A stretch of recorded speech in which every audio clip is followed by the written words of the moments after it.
CIA, Mossad এই নামগুলো আপনি নিশ্চয়ই শুনেছেন। এরা পৃথিবীর সবচেয়ে পরিচিত গোয়েন্দা সংস্থাগুলোর মধ্যে পড়ে। কেউ বলে এরা গোপনে কাজ করে, কেউ বলে এরা দেশের আসল চোখ কান। তাহলে প্রশ্ন হলো, বাংলাদেশে এমন কোনো গোয়েন্দা সংস্থা আছে? উত্তর হ্যাঁ। বাংলাদেশের একটি গুরুত্বপূর্ণ গোয়েন্দা সংস্থার নাম ন্যাশনাল সিকিউরিটি ইন্টেলিজেন্স, সংক্ষেপে এনএসআই। আজকে আমরা খুব সহজ ভাষায় বুঝবো সিআইএ, মোসাদ কী ধরনের কাজ করে এবং এনএসআই বাংলাদেশে কী ধরনের কাজ করে থাকে। গোয়েন্দা সংস্থা মানে শুধু সিনেমার মতো গুপ্তচর না। এর আসল কাজ হলো দেশের জন্য বিপদ আগে থেকে বুঝে ফেলা। ধরা যাক কোথাও কোনো সন্ত্রাসী পরিকল্পনা হচ্ছে, কোথাও দেশের বিরুদ্ধে ষড়যন্ত্র চলছে, অথবা কোনো বিদেশি শক্তি দেশের ভিতরে প্রভাব ফেলতে চাইছে। এ ধরনের তথ্য আগে থেকে জোগাড় করা, যাচাই করা আর সরকারকে জানানোই গোয়েন্দা সংস্থার প্রধান কাজ। সহজ ভাষায় বললে এরা বিপদ আসার আগে সেটাকে ধরার চেষ্টা করে, মানে এরা দেশের জন্য একটি আগাম সতর্ক ব্যবস্থা। সিআইএ হলো আমেরিকার বিখ্যাত গোয়েন্দা সংস্থা। এরা মূলত আমেরিকার বাইরের দেশ, সেখানকার রাজনীতি, নিরাপত্তা আর বড় কৌশল নিয়ে কাজ করে। হলো ভারতের বিদেশি গোয়েন্দা সংস্থা। এদের ফোকাস অনেকটা বাইরের দেশ আর আঞ্চলিক নিরাপত্তার ওপর। আর মোসাদ হলো ইসরায়েলের গোয়েন্দা সংস্থা।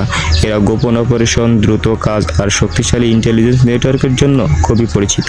এই তিনটি সংস্থা শক্তিশালী কারণ তাদের বাজেট বড়, প্রযুক্তি উন্নত আর কাজের পরিধিও অনেক বিশাল। শুধু তারা নিজেদের দেশের ভেতরেই না, বাইরের দুনিয়াতেও নজর রাখে।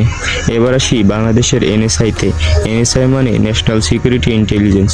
এটা বাংলাদেশের একটি গুরুত্বপূর্ণ সিভিলিয়ান ইন্টেলিজেন্স এজেন্সি। এর কাজ দেশের ভিতরে নিরাপত্তা দেখা, ঝুঁকি বুঝে ফেলা আর গুরুত্বপূর্ণ তথ্য সরকারকে দেওয়া।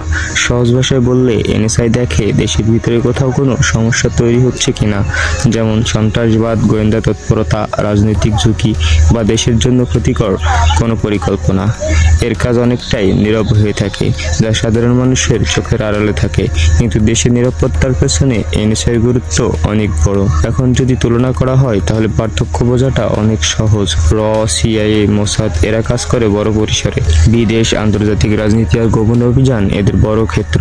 আর এনএসআই বেশি ফোকাস করে বাংলাদেশের ভেতরে নিরাপত্তা, কাউন্টার ইন্টেলিজেন্স আর রিস্ক মনিটরিং এর ওপর। মানে কাজের ধরন আলাদা কিন্তু উদ্দেশ্য একটাই, দেশকে নিরাপদ রাখা। এখানে একটি কথা খুব গুরুত্বপূর্ণ, গোয়েন্দা সংস্থা মানে শুধু অস্ত্র, ধাওয়া আর মারামারি না। আসল কাজের বড় অংশ হলো তথ্য সংগ্রহ, বিশ্লেষণ আর রিপোর্ট করা। আপনার কি মনে হয় এনএসআই বাংলাদেশের জন্য কতটুকু গুরুত্বপূর্ণ? কমেন্টে আপনার মূল্যবান মতামত জানান। ভিডিওটি ভালো লেগে থাকলে অবশ্যই লাইক, সাবস্ক্রাইব করতে ভুলবেন না।